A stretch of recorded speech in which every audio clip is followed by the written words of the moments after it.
Let's understand this topic which is quite complicating. देखिए, topic का नाम है इलेक्ट्रोकार्डियोग्राफ, ईसीजी।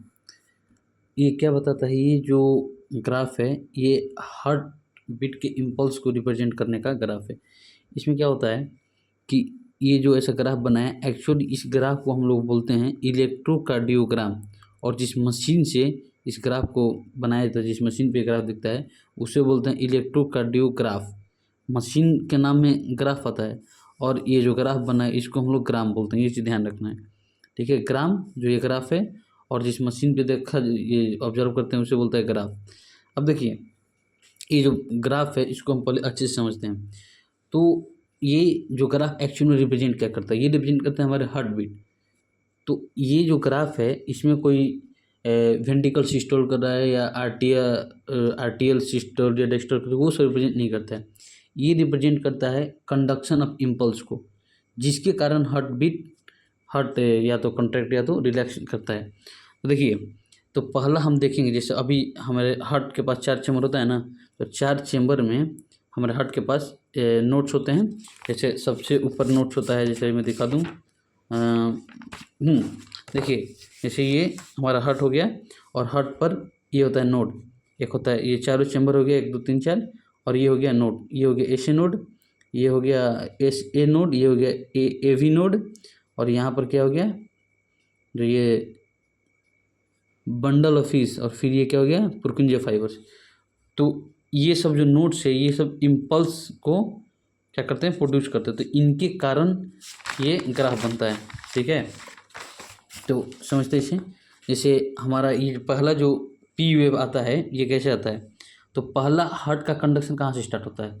ऐसे नोड जो है वहाँ से।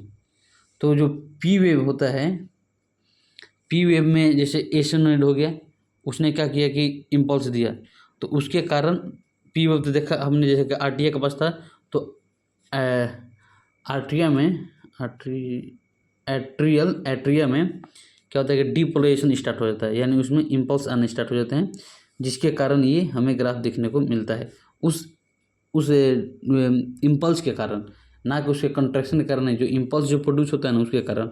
और ऐसे जो क्यूआरएस कॉम्प्लेक्स आता है वो आता है हमारे किसके, डीपोलराइजेशन वेंट्रिकल्स। मतलब जब अब ए भी नोड जब इम्पल्स प्रोड्यूस करता है जिसके कारण वेंट्रिकल्स में डीपोलराइजेशन होती है, वहाँ पर इम्पल्स पहुँचते हैं, तब ये हमें देखने को मिलता है। उसके कंट्रैक्शन के कारण ये नहीं देखने को मिलता है। जब उस पर वेंट्रिकल्स के पास जो डिपोलेशन हुआ, यानी जब इसके पास इम्पल्स पहुंचा, तब हमें क्यूआरएस कॉम्प्लेक्स देखने को मिलता है। और फिर एक तीसरा है हमारे पास, यहाँ पर 3 चीज़ें, एक पी वेव, एक क्यूआरएस कॉम्प्लेक्स और एक टी वेव। और जो तीसरा है टी वेव हमें कब देखने को मिलता है? जब ये वेंट्रिकल्स हो गए जो हार्ट के नीचे, जब वो क्या करते हैं, रिलैक्स करते हैं, यानी नॉर्मल स्टेज में वापस आते हैं। कॉन्ट्रैक्ट होने जब वो रिलैक्स करते हैं तब, यानी वेंट्रिकुलर रिपोलराइजेशन के समय हमें ये देखने को मिलता है। अब हम इसे एक चीज़ को ध्यान से देखेंगे कि देखिए, अब देखिए जैसा कि हमने बोला कि P wave, QRS complex, T wave, ये डीपोलराइजेशन और रिपोलराइजेशन के कारण होता है। तो अब ये भी एक फैक्ट है, अगर डीपोलराइजेशन हुआ है एट्रियल या वेंट्रिकल, तो उसमें सिस्टोल और डायस्टोल भी होगा, ठीक है। अगर रिपोलराइजेशन हो तो डायस्टोल भी होगा। तो कब होता है, अब इस ग्राफ पर हम समझेंगे। देखिए, जो पी वेव आया ये तो हमारे किसके कारण आया, इम्पल्स के कारण, यानी डिपोलेशन ऑफ एट्रियल, ठीक है। एट्रियल डिपोलेशन के कारण पी वेव आया। तो जब एशियन नोड से इम्पल्स आया, तो ये जो हमारा ये बना है वेव, पी वेव, ये बना जब एट्रिया ऊपर का हो गया। दोनों एट्रिया क्या करते हैं, जब ये उसके पास इम्पल्स जाते हैं, यानी वो डिपोलाइज होते हैं, तो ये डिपोलाइजेशन यहाँ तक आता है, ठीक है। अब देखिए यहाँ पर कि यहाँ से एट्रियल सिस्टोल, अब यहाँ जब पूरी तरह जब उसके पास इम्पल्स चला गया, एट्रिया के पास पूरी तरह जब इम्पल्स चला गया, तब अब ये यहाँ से क्या करेगा कि वो एट्रिया जो वो कंट्रैक्ट करना स्टार्ट करेगा, क्योंकि इम्पल्स तो यहाँ तक पहुँचा ना। जब तक इम्पल्स, ऐसा थोड़ी ना होगा इम्पल्स पहुँचते हैं वो कंट्रैक्ट करना स्टार्ट करेगा, इम्पल्स उसके पास आएगा तब कंट्रैक्ट करेगा ना। तो ये जो है पी वेव, ये है इम्पल्स पहुँचने का, यानी जो हमारा एट्रिया है उसके पास इम्पल्स पहुँचा तब तक का है। अब यहाँ से क्या हुआ, ये सिस्टोल होना स्टार्ट होता है, यहाँ से लेकर के इधर तक क्या करता है, वो जो हमारा एट्रिया है वो सिस्टोल यानी कॉन्ट्रैक्ट करता है। अब उसके बाद क्या करता है कि एवी नोड अब क्या करता है कि अपना इम्पल्स भेजता है किसके पास, वेंट्रिकल्स के पास।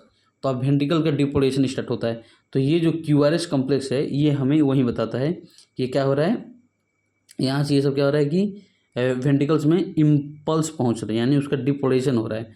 ठीक है, यहाँ तक डिपोलेशन हो गया। और ये हमें क्या ये और टी वेव क्या बताता है कि रिपोलेशन। तो अब देखिए, अब एक यहाँ पर सवाल बड़ा मस्त आता है कि एक एनसीईआरटी में लाइन भी दिया है। एनसीईआरटी में लाइन क्या है कि the end of T wave marks the end of systole.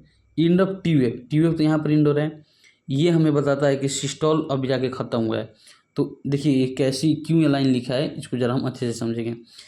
अब ये जो क्यूआरएस कॉम्प्लेक्स है ये हमें क्या बताता है, ये हमें बताता है कि हमारे वेंट्रिकल्स के पास इम्पल्स आया, तो इम्पल्स आ गया, तो इम्पल्स आने के बाद अब ये जो वेंट्रिकल है वो कॉन्ट्रैक्ट यानी सिस्टोल करना स्टार्ट करेगा। तो यहाँ से ये सिस्टोल करना स्टार्ट कर रहा है। ठीक है, ये क्या कर रहा है, सिस्टोल करना स्टार्ट कर रहा है, सिस्टोल कर दिया, और सिस्टोल करते करते करते करते यहाँ पर आकर के पूरी तरह से वो, यानी क्या हुआ कि सिस्टोल पूरी तरह से वो कॉन्ट्रैक्ट कर गया। ठीक है, अब उसके बाद से फिर वो क्या करेगा, डायस्टोल करना स्टार्ट करेगा।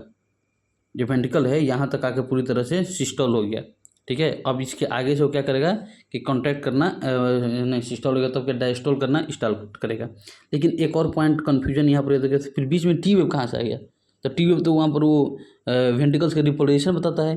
तो अब तुम यहाँ पर बोल रहे हो कि भाई ये वेंट्रिकल सिस्टोल भी कर रहा है, फिर इसमें तुम टी वेव भी डाल दिए हो जो कि हमारे वेंट्रिकल का डिपोलेशन बताता है, और डिपोलेशन के बाद वेंट्रिकल डायस्टोल होता है। तो ये काफ़ी यहाँ पर कन्फ्यूजन होता है। यहीं पर एकदम मतलब पॉइंट है समझने वाला। अब देखिए, हमने अभी तक क्या बोल रहा था कि जो भी ये ग्राफ बनता है, पी वेव हो गया या क्यूआरएस कॉम्प्लेक्स हो गया या टी वेव हो गया, ये सब इम्पल्स के कारण यानी डिपोलेशन और रिपोलेशन के कारण बनता है। ठीक है, तो अब जब हम यहाँ पर टी वेव का बात करेंगे तो यहाँ से यहाँ तक क्या हुआ कि वेंट्रिकल सिस्टोल हो गया। लेकिन अब हमें समझना है कि जब ये वेंट्रिकल सिस्टोल कर रहा है तो आगे जो इम्पल्स, ये इम्पल्स को दर्शा रहा है, सिस्टोल अपना अलग हो रहा है। ये जो इम्पल्स जो है वो अब इम्पल्स इस ये टी वेव है ना, यहाँ से इम्पल्स क्या कर रहा है, अब वेंट्रिकल को क्या कर रहा है, वेंट्रिकल पे रिपोलेशन का इम्पल्स डाल रहा है। वेंट्रिकल पे रिपोलेशन का इम्पल्स यहाँ पे पहुँच रहा है। ठीक है, ठीक है, और यहाँ तो तब तक अभी तो इम्पल्स पहुँच रहा है, अभी इम्पल्स ऐड करना नहीं स्टार्ट किया है। तब तक यहाँ पर क्या हुआ कि उसके रिपोलेशन का इम्पल्स पहुँच गया वेंट्रिकल के पास। और उससे पहले जब तक ये रिपोलेशन का एक्ट करेगा, उससे पहले जो ये जो इम्पल्स आया था उसके लिए यहाँ पर काम हो रहा है। उसके लिए यहाँ पर क्या कर रहा है कि वेंट्रिकल जो है सिस्टोल कर रहा है। ठीक है, ये यहाँ पर सिस्टोल कर रहा है, तब तक यहाँ से सिस्टोल कर लिया।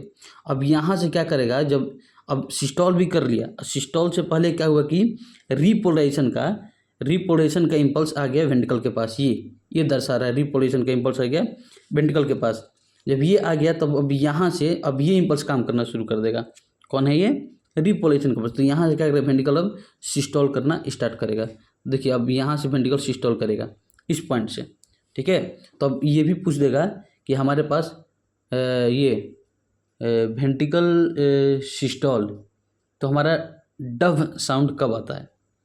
ठीक है, तो जब वेंट्रिकल यहाँ से क्या करेगा, यहाँ से डायस्टोल यानी ऐसे खुलना स्टार्ट करेगा, तो इस समय क्या होता है, इस समय सेमिलुनार बल्ब बंद होते हैं। तो इस पॉइंट पर हमें हाँ, इस पॉइंट पर हमें क्या डब साउंड सुनने को मिलेगा। तो ये था इसका पूरा कंसेप्ट। एक बार आप पूरा नोट चाहें तो पढ़ सकते हैं।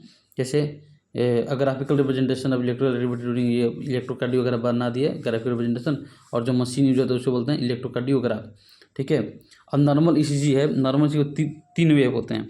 तीन वेव कौन कौन, पी वेव, देखिए आप लिखे पी वेव जो आया है ना, यह है आर्टियल डिपोलेशन से which leads to contraction in both atria, जिसके कारण जो लेफ्ट और राइट एट्रिया है हट के उसके दोनों पर क्या हो रहा है कि कॉन्ट्रैक्शन स्टार्ट होता है। The contraction start shortly after Q, जो कॉन्ट्रैक्शन है क्यू के बाद start shortly after Q start हो जाता है। नहीं ये सॉरी यहाँ पर क्यूआरएस कॉम्प्लेक्स ना, क्यूआरएस कॉम्प्लेक्स का बात कर रहा है कि दी